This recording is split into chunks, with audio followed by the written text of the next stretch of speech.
the weather became warm, Mrs. Miley took Rose and Oliver to her small holiday house in the country far from London, leaving Giles and the other servants to look after her usual house.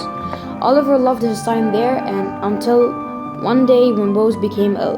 Mrs. Miley looked very worried and Oliver realized she was crying. "My dear Rose, what will I do without you?" she sobbed.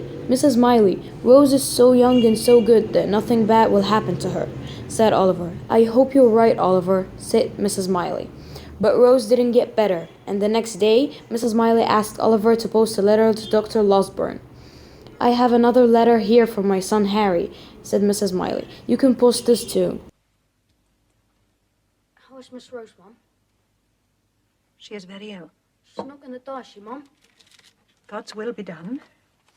I love her, and he alone knows how well. Tell Mr. Giles I want a letter sent with all possible expedition. It concerns Miss Rose. Let me take it, Mum. Please let me do something, I beg of you. Very well.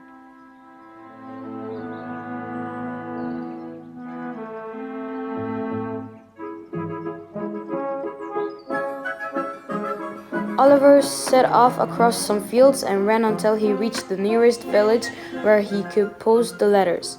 He felt happier when he knew that help was on its way. He turned round to go home when he walked into a nervous-looking man.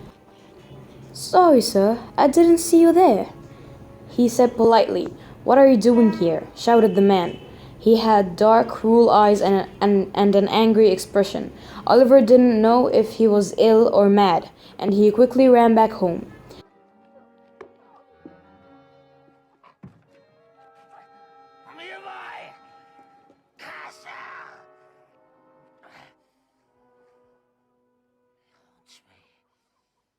Rose didn't seem any better, and when Dr. Losberne visited, he didn't seem very hopeful. He said he would stay with them to look after Rose.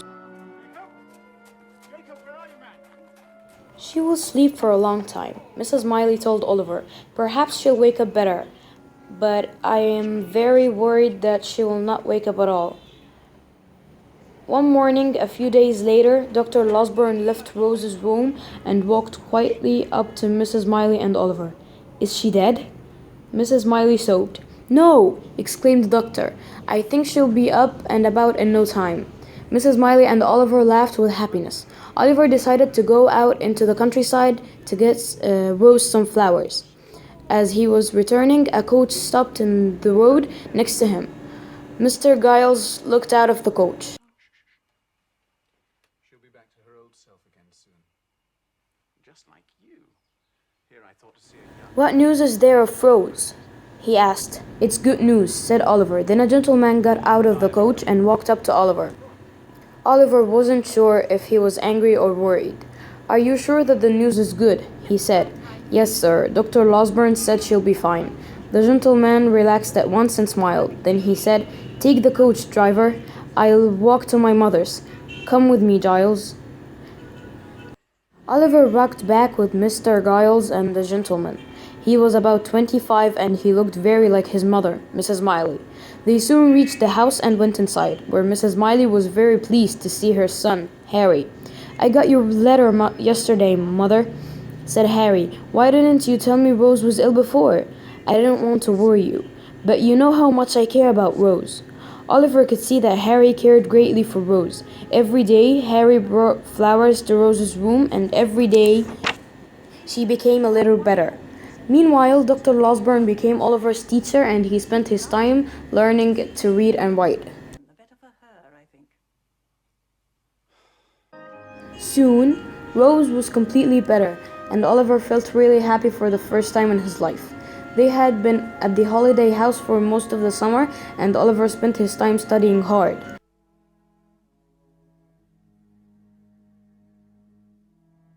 In late August, at the end of a hot day, Oliver fell asleep while he was reading a book. He had a terrible dream. He thought he saw Fagin and another man looking at him through a window. He woke up with a cry and then realized that it wasn't a dream. There was Fagin with another man. It was the man who had shouted at him when he went to get the doctor.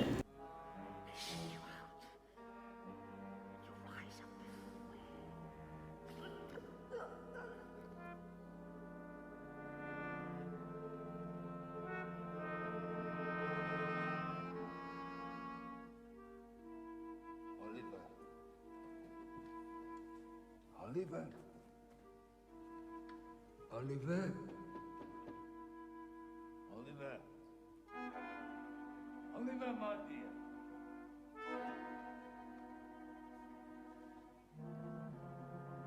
There he is.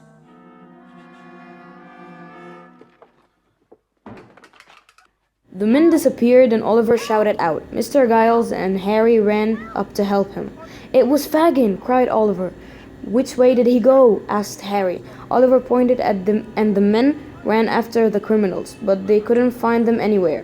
"Perhaps it was just a dream," said Harry. "No, I saw Fagin with the man I told you about," said Oliver. Watching me.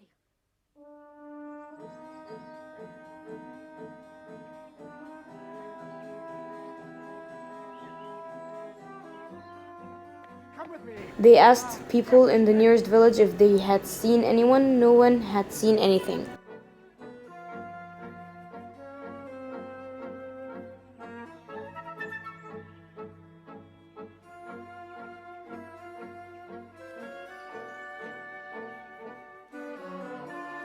The strange men were soon forgotten, and Harry and Mrs. Miley prepared to go home. "You can write now, can't you?" Harry asked Oliver one day. "Will you write to me often and tell me how my mother and Rose are?" "Of course I will," said Oliver. "Don't tell anyone," Harry said. That day, Harry and the doctor left in a coach. As Rose watched them leave from her house, she was crying.